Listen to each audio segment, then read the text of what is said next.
CCE માટે synonyms, antonyms વગેરે ક્યાંથી તૈયાર કરવા? આ પ્રશ્ન ઘણા બધા એસ્પિરન્ટ્સનો છે, રાઈટ?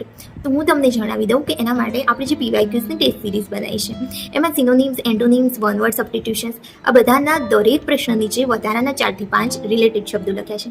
આ શબ્દો ખાલી એમ જ નથી લખ્યા, પણ એ તમારી વોકાબ્યુલરી વધારશે.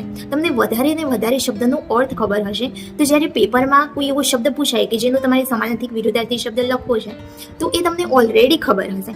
અને આ જે શબ્દો છે એક્સ્ટ્રા, એ કોઈ રેન્ડમ શબ્દો નથી, પણ આજ સુધી પેપરમાં જે શબ્દો પૂછાઈ રહ્યા છે અને એને રિલેટેડ બીજા કોઈ શબ્દો છે, તો એ બધા જ શબ્દો એ પ્રશ્નની નીચે મૂકવામાં આવ્યા છે. તો જે લોકોને સમાનાર્થી વિરુદ્ધાર્થીની ટેન્શન છે કે પેપરમાં કયા પૂછાશે અને આપણે કયા કરવા જોઈએ, કારણ કે વધારે ને વધારે કેટલા શબ્દો યાદ કરી શકીએ, પણ જો આપણે પેપરની પેટર્ન સમજીએ, પેપરમાં વારંવાર શું પૂછાય છે એ જોઈએ અને એના રિલેટેડ એના જેવી વસ્તુ તૈયાર કરીએ, તો વધારે ચાન્સીસ છે કે એ આપણને પેપરમાં જોવા મળે, બરાબર?